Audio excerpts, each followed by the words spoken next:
Di YouTube beredar sebuah video yang mengguncangkan perasaan kita. Karena video ini menceritakan tentang seorang ibu yang membawa anaknya yang masih kecil dari Abu Dhabi ke Amerika. Kenapa ibu ini membawa anaknya ke Amerika? Ternyata dipertemukan dengan seorang wanita Amerika yang ternyata adalah pendonor hati untuk sang anak. Dramanya luar biasa. Lalu pertanyaannya, apa korelasinya antara video dan topik kita kali ini? Nanti saya akan ceritakan, tapi sebelum itu mari kita saksikan dulu videonya berikut ini. Indah dan mengharukan.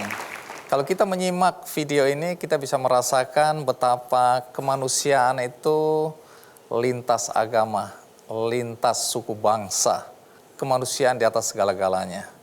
Lalu apa korelasinya dengan topik kita kali ini? Tentu ada, karena di Indonesia kisah semacam ini juga ada. Nggak percaya? Mari kita panggil Abdul Mukri.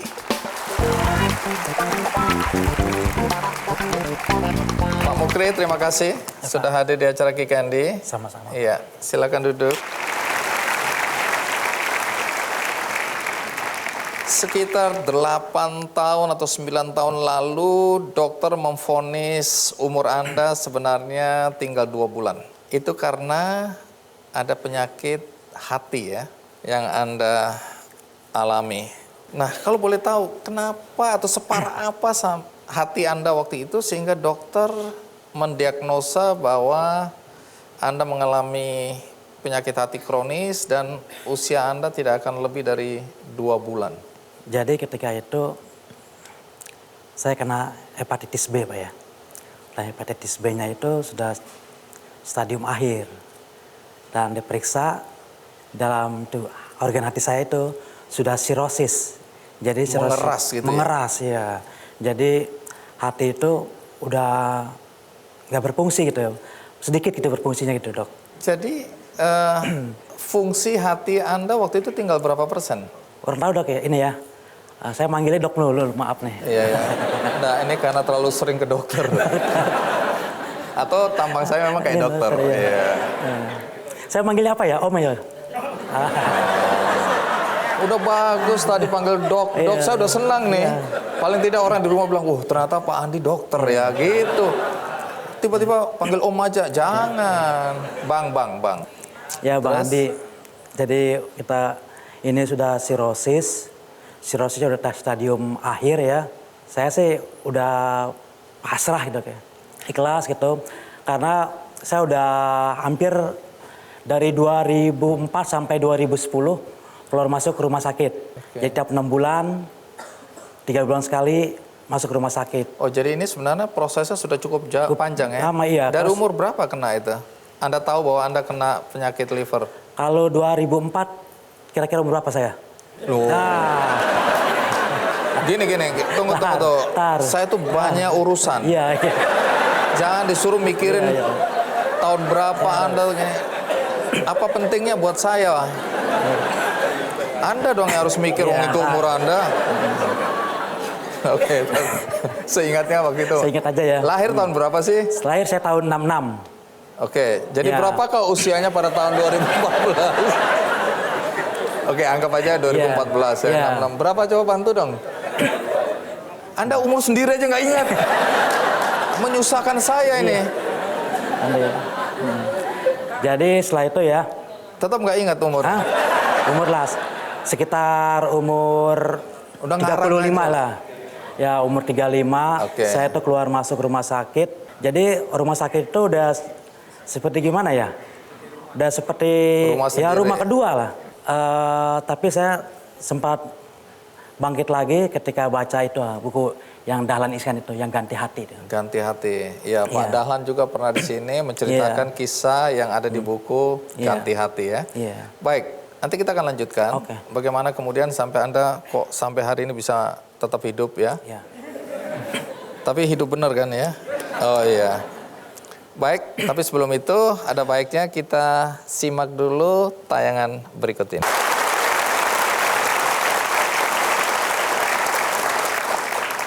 Jadi setelah dokter bilang kesempatan Anda hidup hanya 2 bulan, ternyata 2 bulan Anda tidak meninggal karena ada opsi untuk dioperasi ya, Iya. cangkok hati.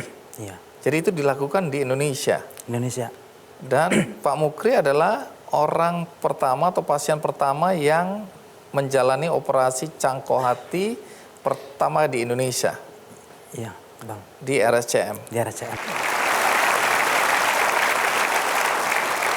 Sementara pendonornya adalah anak kandung sendiri, Ya, putri saya sendiri. Nisa. Nisa Ajahra. Nah, kalau gitu kita rehat sejenak. Setelah ini kita undang Nisa untuk menceritakan mengapa sampai dia terpanggil atau berani untuk mendonorkan hatinya untuk ayah tercinta. Kita rehat sejenak, ikuti terus Kick Andy. Ini udah kan saya rekam. hati perempuan ya? Iya. Masuk ke Anda ya? Iya. Jalan Anda berubah atau enggak? Boleh coba? Iya.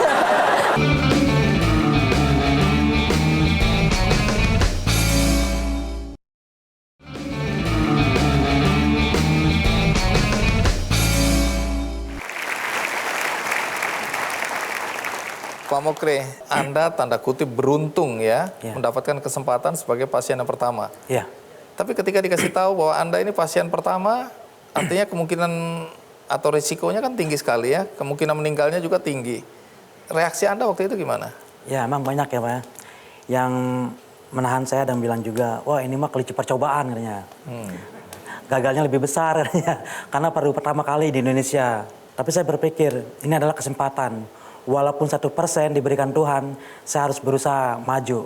Dan seandainya pun saya gagal di meja operasi, itu mungkin dia takdir Tuhan di atas sana ya. Dan saya yakin takdir saya itu bukan meninggal di meja operasi. Dan kalau tidak ada saya yang memulai, tidak ada yang kedua, ketiga, keempat, melakukan operasi itu. Itu semangat saya. Itu yang mendasari Anda berani ya? Berani saya. Akhirnya mengambil keputusan, iya. Iya. Nah, tapi bagaimana reaksi keluarga waktu itu? Keluarga terpecah dua tuh. Pada waktu itu dia bilang, udah pakai ini aja apa tuh, alternatif ya. Nah, yang sebagian bilang pakai operasi. Akhirnya tuh kita setiap berbulan sekali musyawarah keluarga. Kebetulan keluarga besar ya Pak ya. Jadi Berapa terbelah tahun dua. itu musyawarahnya itu? Itu hampir ketika masuk ke rumah sakit, entah musyawarah ketika dipanggil tim RSCM, transplantasi hati, kita tuh hampir tiap minggu dok. Musyawarah. Iya, musyawarah terus. Akhirnya kesepakatan yang menang itu adalah yang cangkok hati. Cangkok hati. Iya, yang pemenangnya menang ya. dia. Iya. Jadi ada 2 kubu ya. Iya. Iya. Udah kayak pemilihan presiden. Itu dia. Baik, karena itu mereka mencintai Anda, jadi mereka Iya. sangat berhati-hati ya. Masing-masing Iya. mengeluarkan pandangannya Iya, pandangan. dengan alasannya yang pasti bisa Iya. diterima ya. Nah, soal akhirnya Nisa yang dipilih menjadi pendonor, itu bagaimana prosesnya? Sebenarnya ketika saya pertama kali di Pelni, Rumah Sakit Pelni dengan Dokter Andri itu masih ada di sini. Dokter Andri, saya bertanya Dokter Andi, Dokter Dokter Andri. Andri, ini Pak yang agak gantengan. Oh. Cukup sekian Ya, aja, ya, terima ya. kasih ya. Anda boleh pulang nih. Jadi Dokter Andri ini, saya bertanya dok ya ketika saya di USG, saya bilang, dok, apakah saya harus 3 bulan sekali, 6 bulan sekali keluar masuk rumah sakit? Saya masalahnya malu dengan perusahaan saya kan kerja di PT Telkom. Jadi saya seperti malu gitu Pak ya. 3 Terlalu bulan banyak minta masuk rumah izin. sakit, 6 bulan rumah sakit. Dokter Andri bilang katanya ada Pak Mukri di luar negeri kalau cangkok hati itu. Biayanya miliaran rupiah. Di Singapura, di Jepang, di Amerika, Cina Tapi ya. miliaran. Ya, miliaran rupiah. Setelah itu Dokter Andri mengatakan bahwa di RSCM ada, saya bilang, dok, saya daftar ya dok. Dan kebetulan adik saya, Abdul Hair tuh, dia bilang dia bersedia jadi donor. Dokter Andri Adik bilang, kandung? Iya, Dokter Andri bilang, harus ada donornya. Oke, adik saya langsung mengiyakan. Ya, kalau begitu tunggu saja karena ini masih dalam proses katanya. Ternyata adik saya itu ketika dicek kan harus ada donor yang pas Pak ya. Iya. Adik saya itu tidak cocok. Waduh. Iya, tidak cocok. Udah saya tuh begini dok ya. Dok lagi. Bang Andi. Udah nggak ada masalah, saya nggak keberatan. udah mirip dokter nanyanya nih. Iya.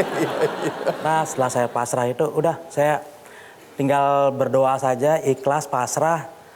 Mudah-mudahan ya Allah Tuhan Yang Maha Esa memberi jalan keluar. Ya ternyata sebenarnya itu anak saya Nisa Zahra yang ketika dalam rapat keluarga musyawarah, ketika semua deadlock ya, nggak ada yang ini lagi, dia mengajukan, ayah aku saja yang jadi donornya karena darahnya aku dan darah ayah kan sama. Saya kaget, yang lain kaget, yang lain hampir setuju. Saya nggak setuju terus terang. Stop sampai di situ dulu. Iya. Kita panggil Nisa aja ya. Iya. Iya, mari kita sambut Nisa. Iya, inilah malaikatnya. Nisa, terima kasih ya. Silakan duduk. Jadi ketika Nisa bilang, ayah aku aja yang jadi pendonornya, Anda bilang nggak setuju. Iya. Kenapa? Pertama ya, dia tuh anak saya perempuan satu-satunya dok. Terus? Terus yang kedua dia itu baru lulus SMA. Anak sulung ini? Iya, anak sulung paling besar. Anak paling besar? Paling besar. Oke, terus?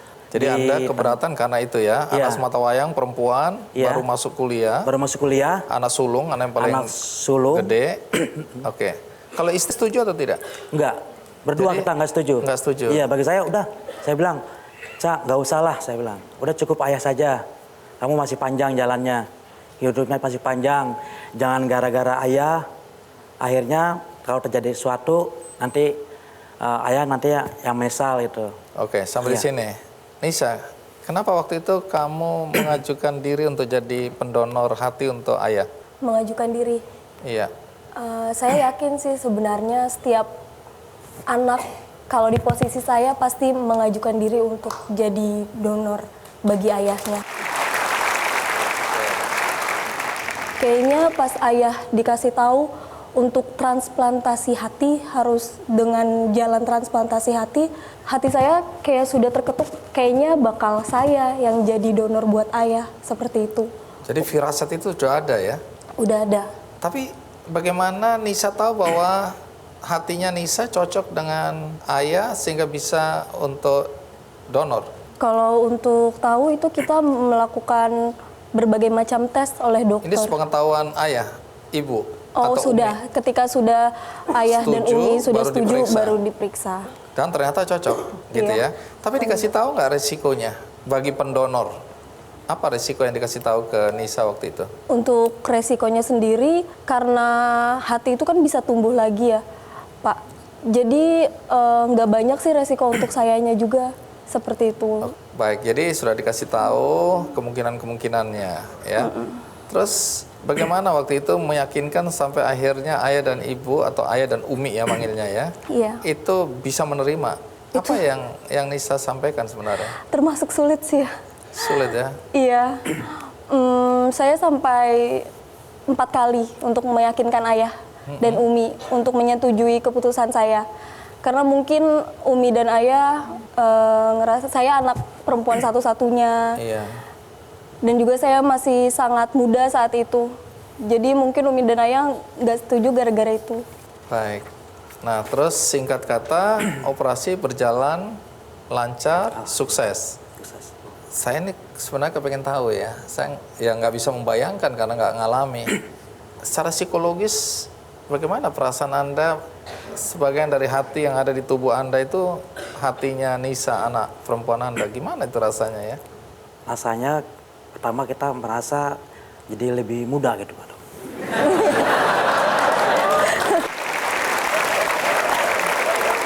Saya nggak menduga ini jawabannya. Merasa lebih muda ya? Serius ini? Serius, saya kan waktu itu ya saya udah nggak dengerin musik-musik yang keras-keras lagi, Bang Andi ya. Setelah Iya. dicangkok? Iya, itu musiknya paling nasid ya, nggak pakai musik ya. Iya, iya. Lagu nasid, akapela gitu ya, nasid. Heeh. Suatu waktu saya tuh dengerin musik, dengar suaranya langsung kayak rock itu. Istri saya lagi sholat asar, baru 1 rakaat keluar, langsung berhenti. Ayah istighfar, ayah istighfar. Udah tuh, Pak. Saya nggak sadar loh, Bang Andi. Saya udah nggak sadar gitu. Jadi itu sebenarnya bukan Anda ya? Iya, saya juga nggak. Artinya dulu-dulu nggak begini gitu ya? Iya, saya tuh senang musik. Dulu saya yakin pasti dangdut itu ya. Mungkin koplo kali. Oke, ada perubahan yang terasa. Ya. Tapi secara psikologis apa yang dirasakan? Psikologis gimana nih? Bahwa apa ada hubungan yang rasa lebih dekat dengan Iya. anak lebih daripada sebelumnya. Iya, Ini kan namanya anak pasti kita dekat ya. Iya. Ada hubungan yang lebih gimana ya? Ada karena ada hatinya di sini ya. Di hati saya nih, hati dia nih ya. Jadi kalau ada masalah apa-apa nih saya lebih ini gitu. Tunggu dulu. Secara fisik Anda tadi mengatakan ada perubahan ya ketika mendengar musik rock gitu ya. Dulu Anda mungkin nggak suka, Iya. sekarang tiba-tiba Anda ini ya. Tapi Ini udah kan sadar. hati perempuan ya. Iya. Masuk ke Anda ya. Iya. Jalan Anda berubah atau enggak? Boleh coba? Iya. Hah? Oke, tapi jalan masih normal. Tapi jalan ya? normal, dong. Iya. Masih laki lah. Ngomong-ngomong berapa lama waktu cangkok ini berapa lama ya? Operasinya ini? 12 jam ya? Berapa? 12 jam.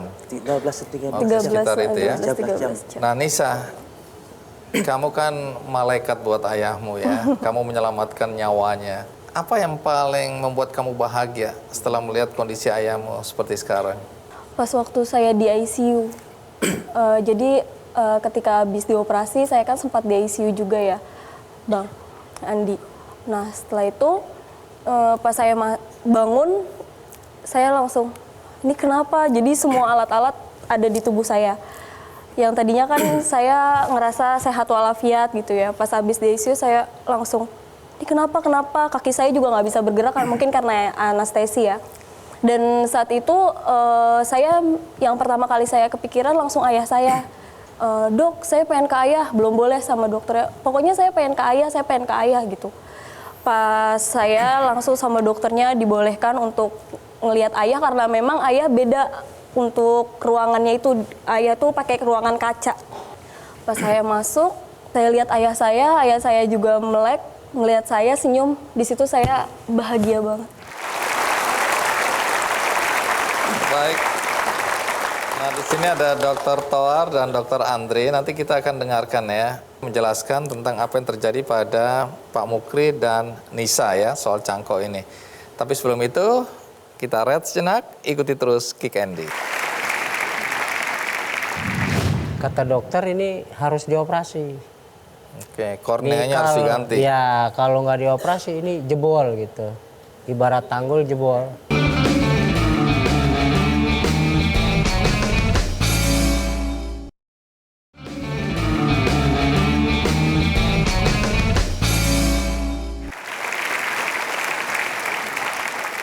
Terima kasih Anda masih bersama saya di acara Kick Andy dan masih bersama Pak Mukri dan Nisa, ayah dan anak, penerima donor hati dan pemberi hati ya dicangkok di tubuh Pak Mukri.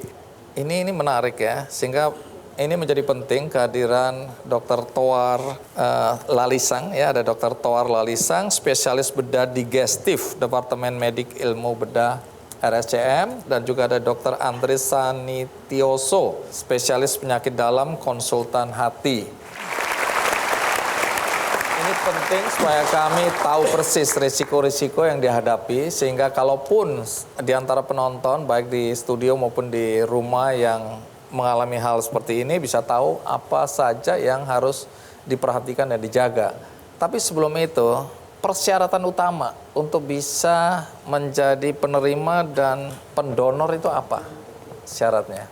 Terima kasih. Jadi begini ya, pertama yang harus jadi donor ini yang sebenarnya sesuatu yang sangat-sangat spesifik. Pertama tentu kalau dari sisi usia dia harus dewasa. Dewasa itu berapa usia? Dewasa di Indonesia kita anggap 18. Oke. Di Itu bawah sudah itu tidak dianjurkan. Dan ada batas yang paling tinggi adalah 60 tahun. Tapi sekarang dengan keadaan Indonesia bisa berubah tentu Bisa ya, lebih potensial. tua lah ya, tapi asal Dan sehat. Oke. tentu dia harus sehat secara semuanya, fisik, mental, rohani, jasmani itu harus diperiksa. Dan yang kita kembangkan dimanapun untuk donor hati adalah harus hubungan genetik related yang sangat dekat atau pasangan. Pasangan artinya suami istri. Itu Kenapa begitu? pertama karena ini cangkok itu kan jaringan yang berbeda ya, walaupun satu darah. Jadi pertama yang harus dekat, kalau makin dekat satu darah katakanlah, itu berarti secara genetik dan reaksi penolakannya akan Lebih minim. bisa ditekan, walaupun harus tetap pakai obat. Dokter Andre, itu tanda-tanda yang gampang dikenali kalau kita sudah mulai, hati kita sudah mulai bermasalah apa? Ya, ada gejala sebetulnya tapi tidak khas untuk penyakit hati ini. Jadi misalnya jadi cepat capek, badannya juga berkurang, berat badannya turun, nafsu makannya berkurang. Kadang-kadang ada nyeri di perutnya. Orang sering menganggapnya ini suatu penyakit gangguan pencernaan saja. Padahal kalau kita evaluasi lebih lanjut, ternyata memang kondisinya sudah sirosis hatinya.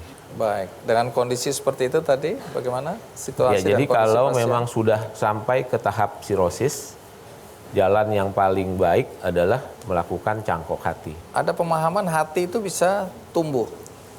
Ya, betul sekali. Jadi kalau kita lihat, kita evaluasi bahwa hati itu dia punya sistem untuk regenerasi yang sangat baik. Sehingga hasilnya nanti kalau ditanam kemudian berhasil, maka dia akan tumbuh.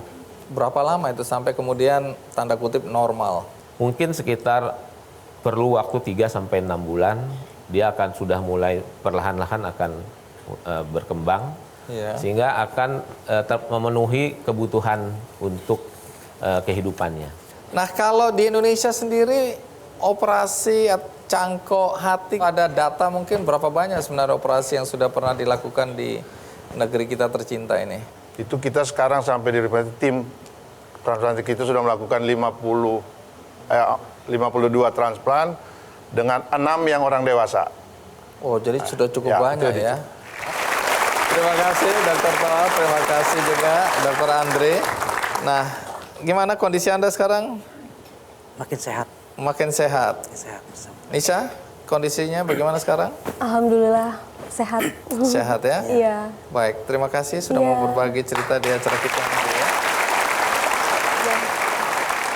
Kalau tadi kita sudah mendengarkan cerita tentang Pak Mukri dan Nisa yang melakukan cangkok hati atau menjalani operasi cangkok hati, maka berikutnya saya akan mengundang seseorang yang sudah menjalani cangkok kornea mata. Siapa dia? Mari kita sambut Pak Muslim. Pak Muslim, Ya. terima kasih banyak Ya. sudah hadir di acara Kick Andy. Selamat Malam, silakan.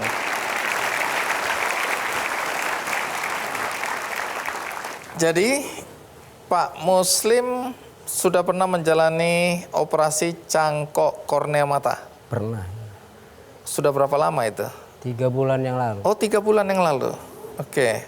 Mata yang sebelah mana? Sebelah kiri. Sebelah kiri ini ya. Oke, sekarang masih, jadi ini masih baru ini ya? Iya, masih baru. Oke, minta maaf kalau saya undang ke sini. Jadi operasinya di mana? Di JEC. Oh, Jakarta Eye Center sini Ya. ya. Kalau boleh tahu apa yang terjadi pada mata kiri Anda waktu itu? Saya bantu kerja tukang, Ya, saya ngecat, saya melester, Iya. melester rumah, Iya. tembok. Kemudian nggak terasa itu, ya mungkin percikan cat itu lari ke mata. terus? Jadi dapat seminggu kemudian itu keluar air. Keluar air, kemudian saya ke rumah sakit, ke klinik, dapat rujukan ke rumah sakit.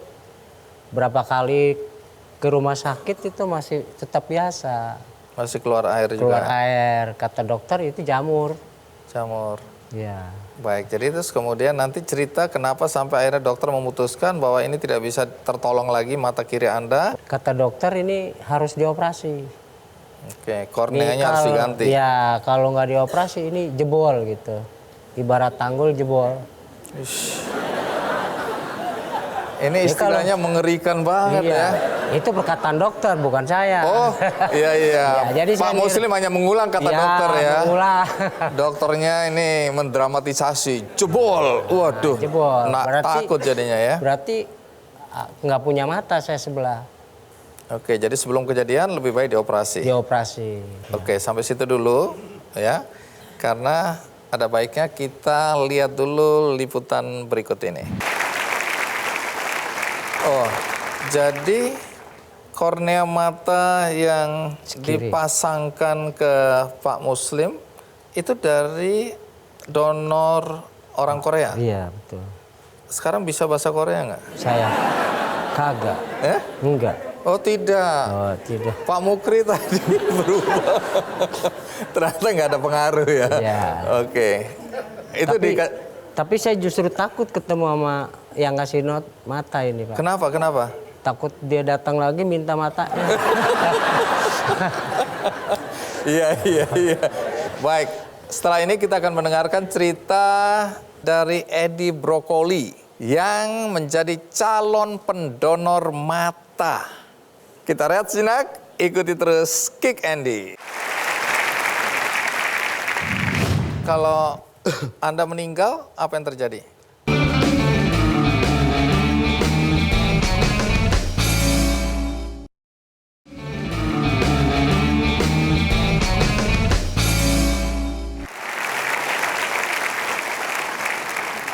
Kita lanjutkan ya, Pak Muslim. Sekarang setelah 3 bulan, bagaimana kondisinya? Ya selama habis operasi ya hilang sakitnya. Oh, hilang sakitnya. Tapi mata ini berapa Masih persen buram. bisa lihat? Masih buram. Masih buram. Masih 0,2% lah. Masih 20 cm. 20 cm untuk lihat apa ini? Iya, kalau lihat bayangan itu 20 cm. Oke, baru jelas. Kalau warna bisa kelihatan nggak? Warna bisa kelihatan, apalagi yang biru tuh.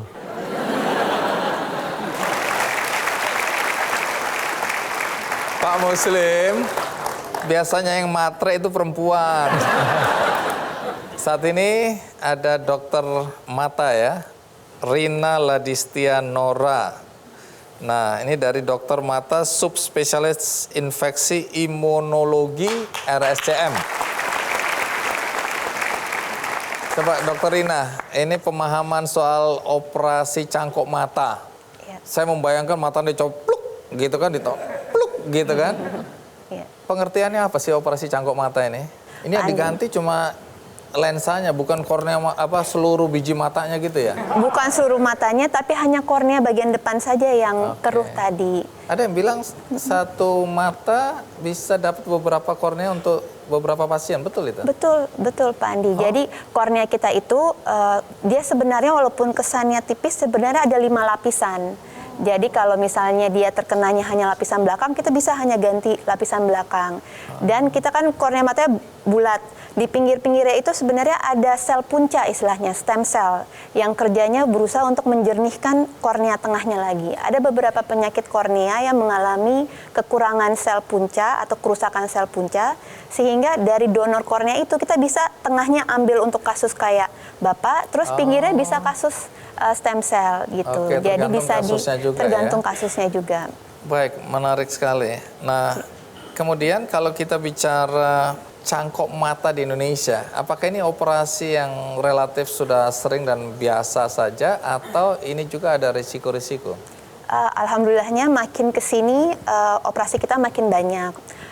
Tapi terus terang memang ini seperti cerita kita tadi bahwa donor kornea itu donor yang meninggal.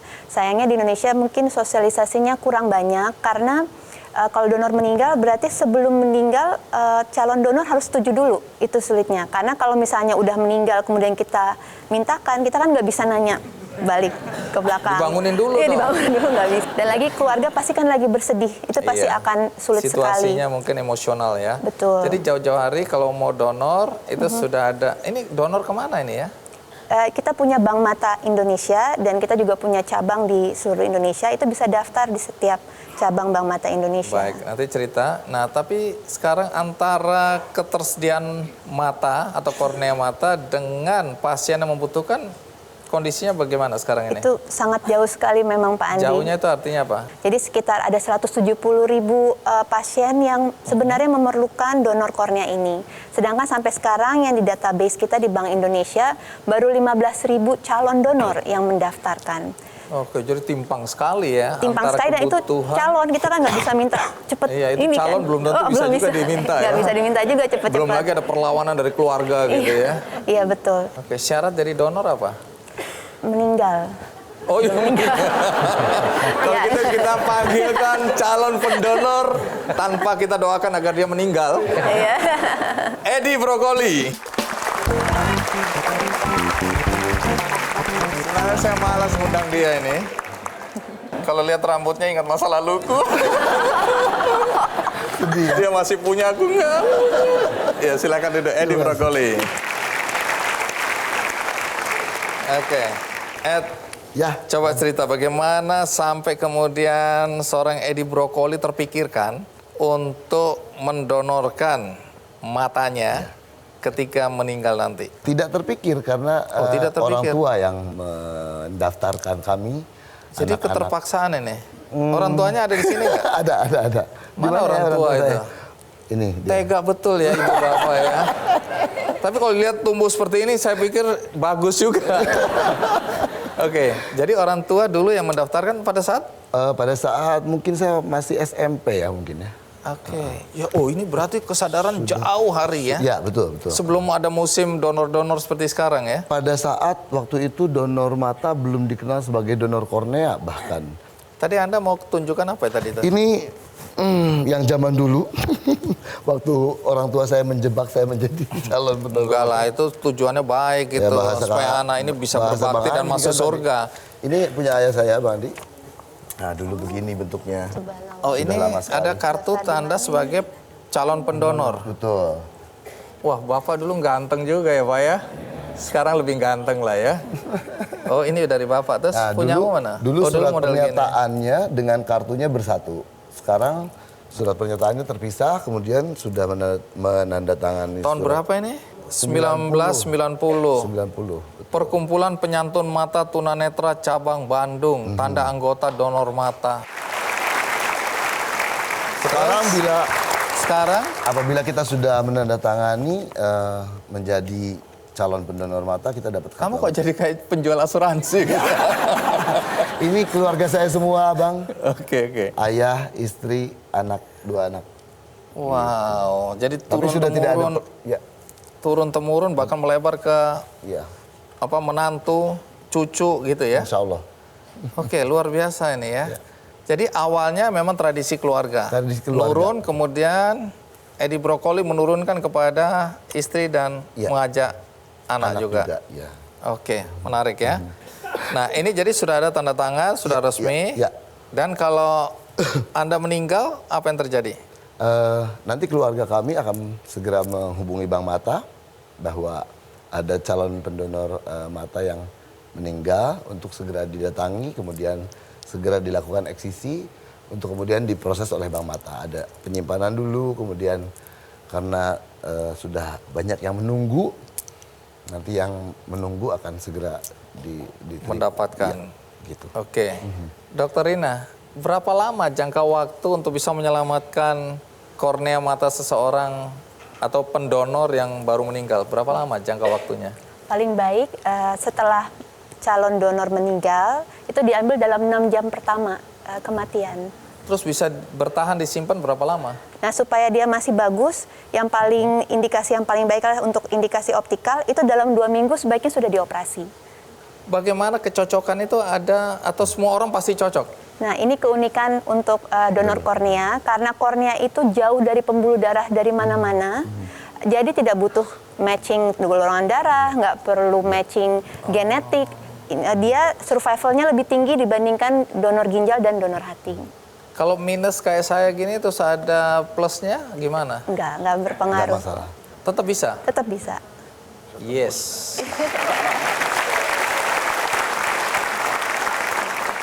Jadi ini harus menunggu sampai Edi Brokoli meninggal baru bisa diambil. Kalau ada yang butuh sekarang perlu mau diminta Terima bisa nggak? kasih. Terima kasih, tidak usah. Oke. Nah kemudian saya dengar ada komunitasnya saya dengar ya. Ada Komunitas komunitas donor mata Indonesia, KDMI. ada di sini nggak? Ada banyak. Nah, boleh berdiri nggak siapapun yang mendonorkan? Astaga.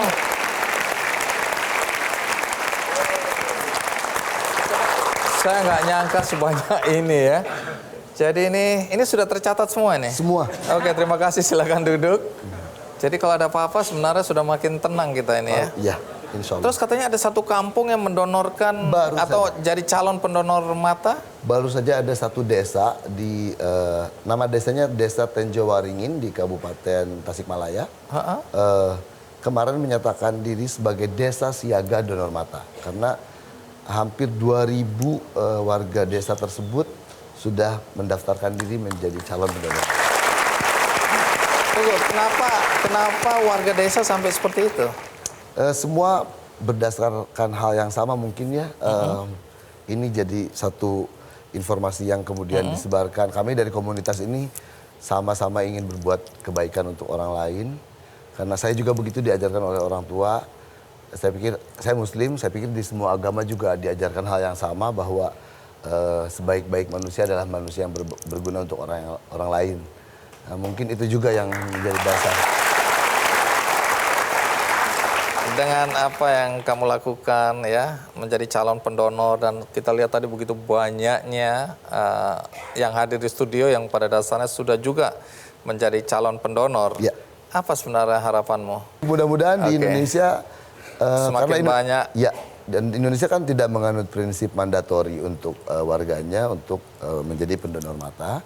Jadi untuk voluntary ya kita harus banyak sosialisasi untuk mengenalkan ini semua untuk menambah jumlah lagi yang siap untuk mendonorkan mata apabila sudah waktunya. Gitu. Thank you. Ada berapa juta. Nah, Pak Muslim, jadi Pak Muslim dengan adanya kornea mata yang dicangkokkan ke mata kirinya Pak Muslim, apa harapan Pak Muslim?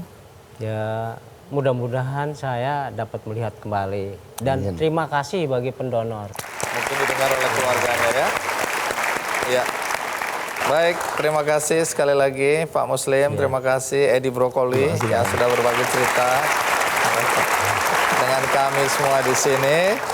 Dan setelah ini kita akan mendengarkan kisah tentang seorang kakak yang memberikan salah satu ginjalnya kepada adik tercinta, di mana adiknya adalah seorang dokter.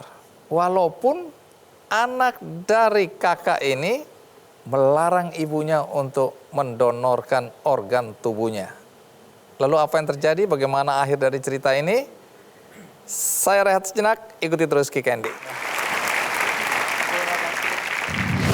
Jadi, Dewi sekarang hidup dengan ginjal yang dicangkokkan di tubuh Dewi. Ya.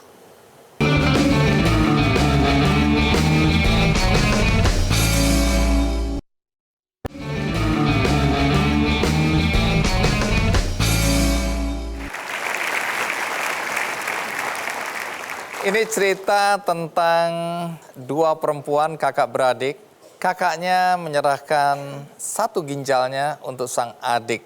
Apa yang terjadi pada sang adik dan bagaimana drama di dalam keluarga di mana anak dari kakak melarang atau keberatan ibunya memberikan ginjalnya untuk orang lain. Baik, kita mulai dengan tamu kita yang pertama, Dewi Nur Soleha. Dewi, apa kabar? Terima kasih. Silakan duduk. Jadi, Dewi sekarang hidup dengan ginjal yang dicangkokkan di tubuh Dewi. Ya. Udah berapa lama ini? Cangkok ginjalnya sudah 4,5 tahun. Ini yang kiri atau yang kanan? Ada di kanan. Sebelah kanan. Iya. Oke. Profesi Dewi sekarang? Dokter umum. Dokter umum. Oke. Tentu banyak orang yang bertanya, dokter kok bisa kena ginjal kronis sampai harus dicangkok? Itu gimana, Mak? Dokter juga manusia ya. Oh, dokter juga manusia. Saya udah bilang begitu nggak percaya mereka. Tuh, dokter juga manusia. Siapa yang mau kena ginjal ya?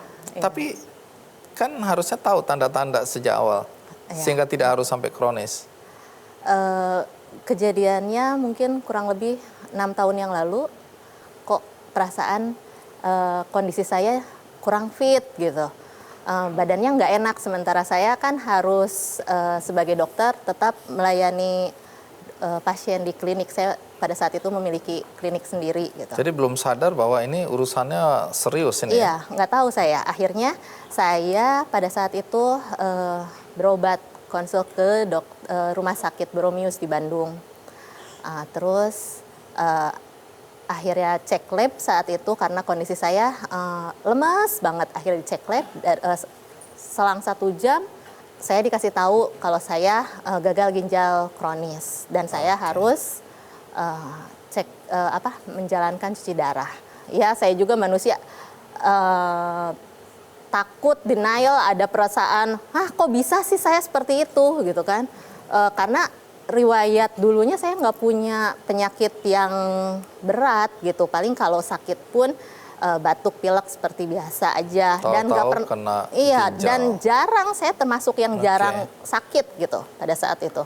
Sampai kemudian ini kan ada proses cuci darah ya, tapi kemudian disuruh cuci darah saya menolak pada saat itu, dan saya setelah 2 minggu dirawat di rumah sakit, saya diizinkan, saya meminta pulang sebetulnya pada saat itu ke Prof dan Prof Ruli, ya sudah silahkan pulang, dan saya dikasih 1 buku dulu sama Prof Ruli, judulnya Playing God, kamu baca saja ini.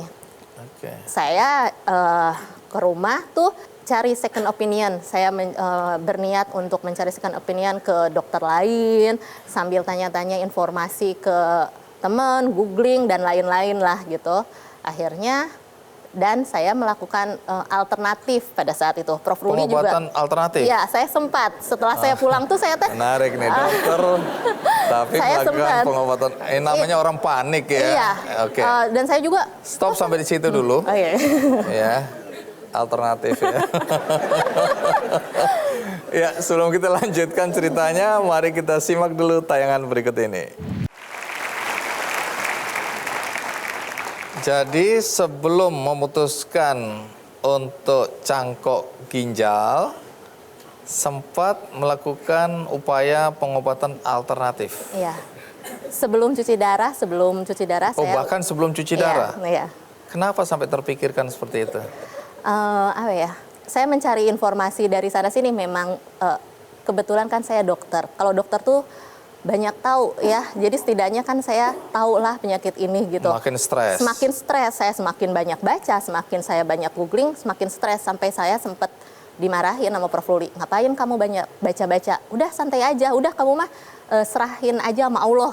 Jadi sebelum didiagnosa saya gagal ginjal juga, Prof Ruli bicaranya seperti itu terus gitu. Jadi saya semakin stres, semakin drop. Nanti saya akan kasih berat badannya turun drastis pada saat itu. Oke, jadi proses itu. Tapi kemudian akhirnya cuci darah. Iya. Berapa tahun cuci darah ini? Jadi hampir 1 tahun. Hampir 1 tahun ya. Akhirnya operasi. Akhirnya.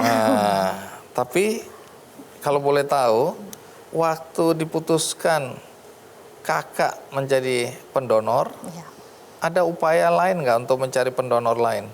Oh, iya. Berusaha mencari donor. Sudah berusaha ke keluarga jauh ataupun keluarga dekat yang di kampung, yang di mana barangkali ada yang ikhlas memberikan ginjalnya. Ternyata nggak ada. Sudah lama. Nah, bagaimana kemudian menemukan atau akhirnya Teh Neneng yang kita jadi donor? lagi ngobrol, tiba-tiba Teh Neneng itu kan kakak pertama perempuan.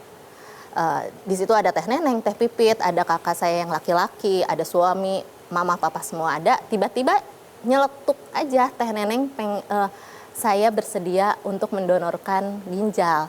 Dan bahkan pada saat itu, saat Teh Neneng berkata seperti itu, kakak saya yang satu lagi yang perempuan, Teh Pipit, juga merasa terharu. Saya juga mau.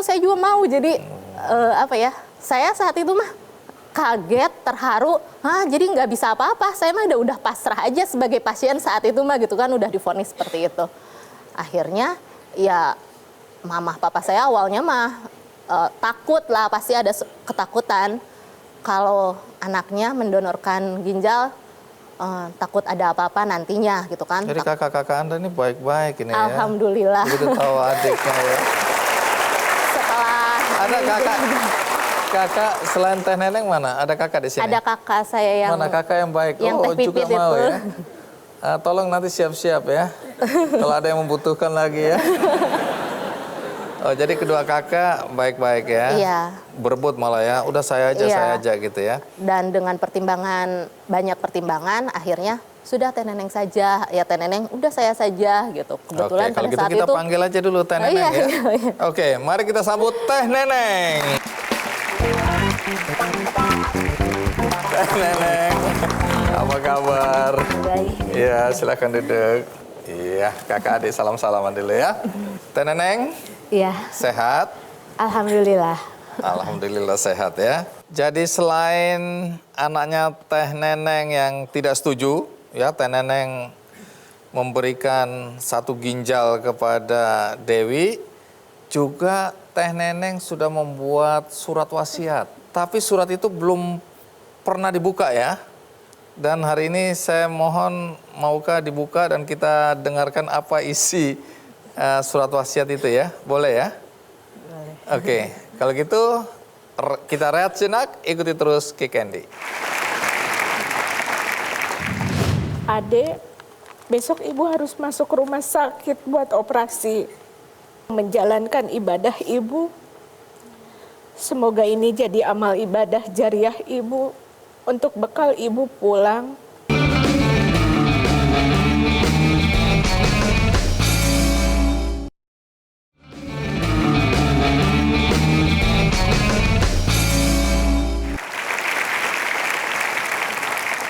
Terima kasih Anda masih bersama saya di acara Kick Candy, masih cerita tentang Dewi dan Teh Neneng, ya kakak beradik, di mana Teh Neneng memberikan satu ginjalnya untuk Dewi karena Dewi punya masalah dengan ginjalnya, ya. Nah, Teh Neneng, kenapa waktu itu Anda yang paling antusias untuk ingin memberikan ginjal untuk Dewi?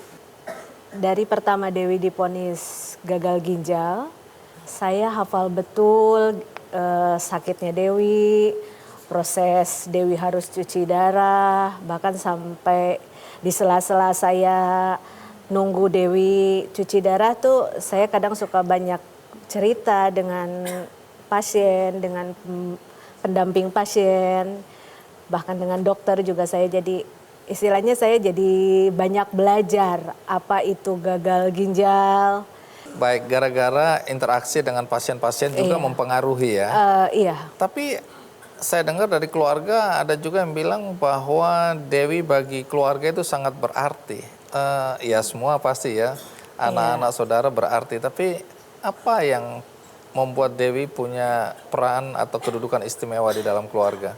mungkin karena Dewi anak satu-satunya dari keluarga kami yang jadi dokter, jadi harapan mama, papa di rumah banggalah punya anak bungsu yang jadi dokter gitu. Emang orang tua pekerjaannya apa?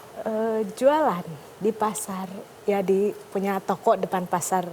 Oh, jadi ini satu kebanggaan bahwa anak pedagang di pasar bisa jadi dokter ya.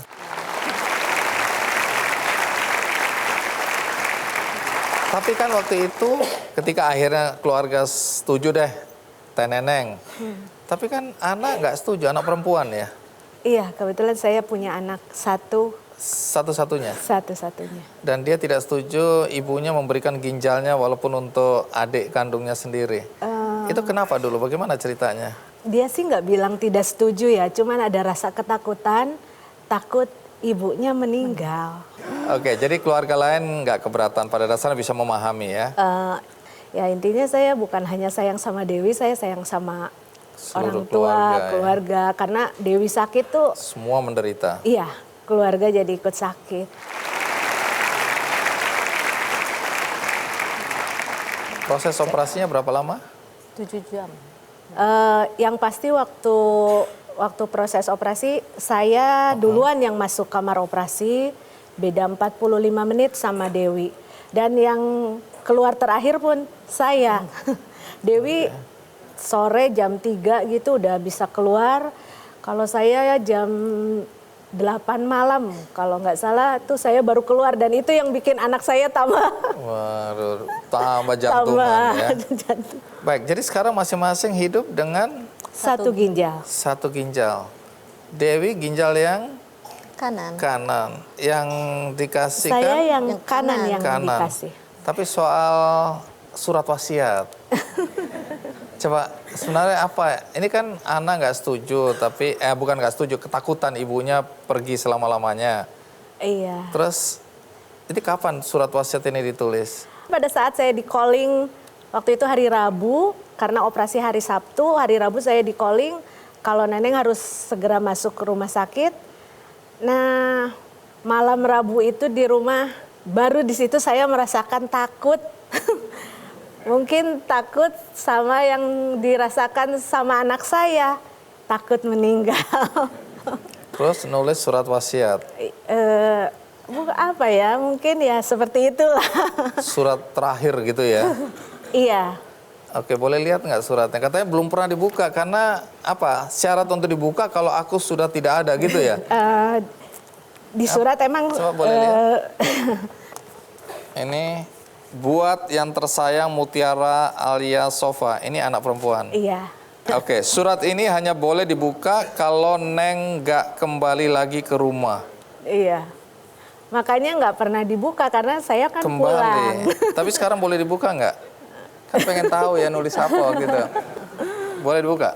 Boleh. Anda yang buka aja deh. Coba kita mau tahu apa yang ada dalam pikiran Anda dan hati Teh Neneng ini ya. Dibaca semua. Iya dong. Bismillahirrahmanirrahim. Ya Allah, malam ini sulit sekali mata saya untuk terpejam. Rasa takut, khawatir, tak kunjung hilang dari hatiku. Ya Allah, semoga ini bukan hari terakhir saya berada di rumah ini. Tempat di mana Neneng selalu dekat dengan buah hati kesayangan Neneng. Adek, besok ibu harus masuk rumah sakit buat operasi. Doain ibu ya. Ibu mau menjalankan ibadah ibu. Semoga ini jadi amal ibadah jariah ibu untuk bekal ibu pulang. Ibu takut kalau ibu nggak bisa pulang ke rumah ini lagi. Ibu nggak bisa peluk adek lagi. Maafin ibu sayang. Adek nanti sama ayah ya. Jagain ayah. Adek harus sekolah yang tinggi. Harus pinter. Jaga sholat. Dan selalu doain ibu. Semua surat-surat penting udah ibu simpan rapi di map coklat. Kalau ibu ada utang, piutang, tolong beresin. Ini penting juga, penting juga. Ini suami agak ringan bebannya ini. Tolong beresin semua. Pakai perhiasan ibu yang ada. Sisanya buat Ade. Kalau Ade tinggal sama ayah, jangan lupain tengok nenek sama kakek. Ade janji ya, harus jadi anak baik, soleh dan pintar sekolahnya. Doain ibu juga. Ibu pengen banget didoain sama anak yang soleh. Karena mungkin hanya itu bekal ibu. Dan jariah ibu yang akan nanti bekal ibu di sana. Ma, Pa, maafin Neneng.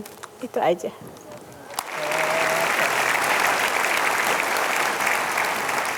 Tarik nafas dulu ya, walaupun kita guyonan begini, tapi ini apa yang Anda rasakan malam itu pasti luar biasa ya.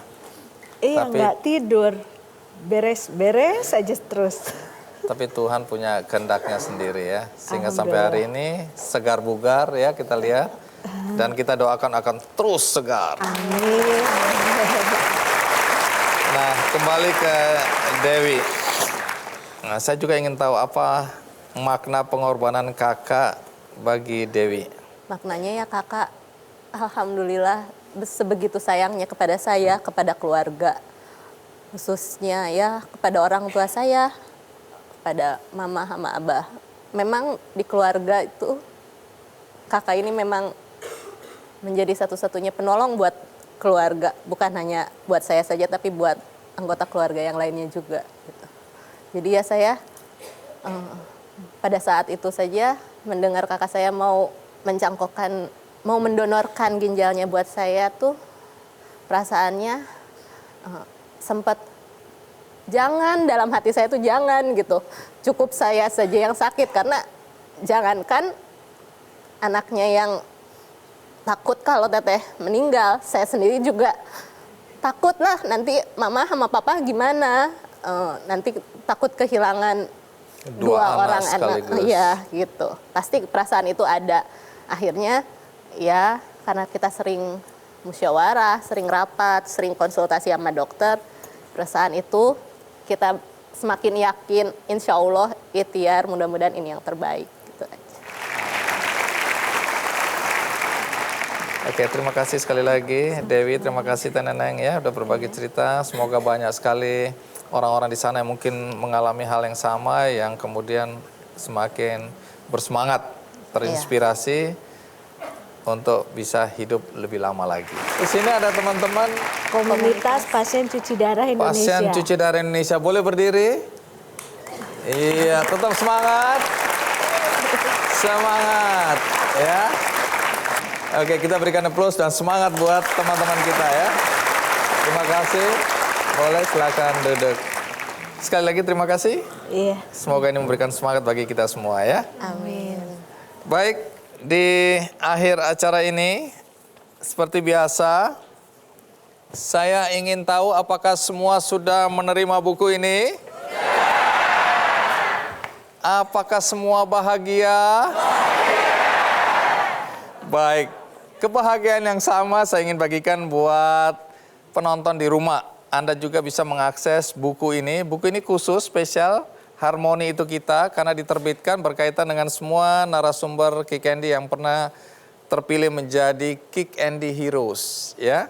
Jadi ini bisa diakses melalui kuis di Twitter, Kick Andy, juga di Facebook, Instagram, Kick Andy Show, dan juga di website Kick Andy Show. Dan bagi Anda yang tadi sempat terlewatkan segmen-segmen awal, Anda mau melihat keseluruhan, Anda bisa menyaksikannya di metrotvnews.com. Dan juga Anda bisa menyaksikannya di YouTube Kick Andy Show.